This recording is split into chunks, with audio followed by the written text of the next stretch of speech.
Гостин во Дневников, Синиша Наумовски, еден член на иницијативниот одбор, така да го наречеме, на овој проект. Добар ден, добре дојдовте во Дневникот на Македонската телевизија.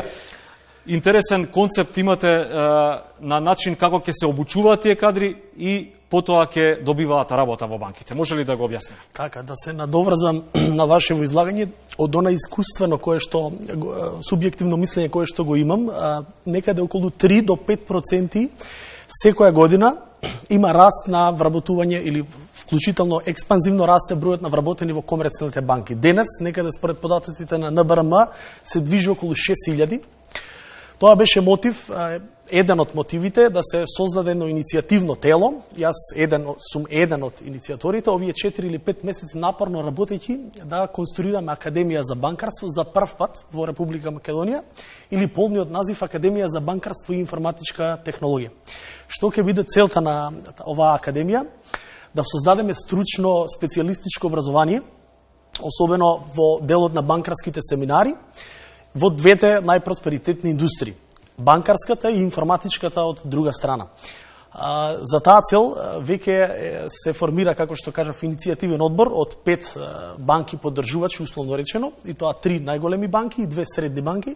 Имавме состанок пред неполна недела и се констатираше дека ова тело и тоа како е потребно на македонскиот пазар. Зошто? Бидејќи до сега веќе 5 или 6 години пазарот е под, да речам, веќе на пазарот постои компанија од Белград и сега викаме зошто да се одливаат огромен дел парични средства за банкарски тренинг и едукација надвор од Република Македонија, кога токму во Република Македонија имаме мощни совршени и експерти од областа на банкарски сектор. За колку мина се работи годишно, кои што ќе се обезбедат овој начин преку вашата фондација вработување? За вработувањето не би можел да кажувам во овој момент, бидејќи ако го имаме елементот дека сертифицираноста ќе биде број 1 на пиедесталот, тогаш сигурно ќе има после обуките поголема можност сертифицираниот невработен економиста или да речеме банкарски експерта да ќе има поголема шанса од колку претходно.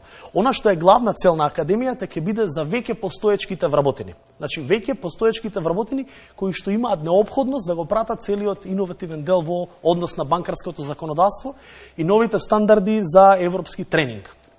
Сега оваа прилика ја користам исто така да произнесам што е сработено. Овие, како што кажав, 6 или 7 месеци напорно работевме. На 25, со гордост ќе кажам, на 25 април Академијата за банкарство и информатичка технологија стана член или ја доби таа препорака на Европската асоциација за банкарски тренинг во Брисел. На состанокот на бордот на директори во Даблин, Ирска, добивме позитивна препорака. Во јуни веќе и официјално ќе станеме член,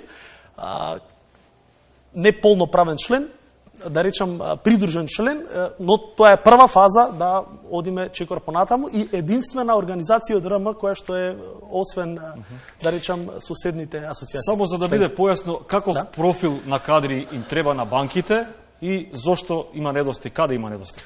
Па не би рекол дека има недостиг, можеби мотивите на оваа академија се како што и кажав и пред малку.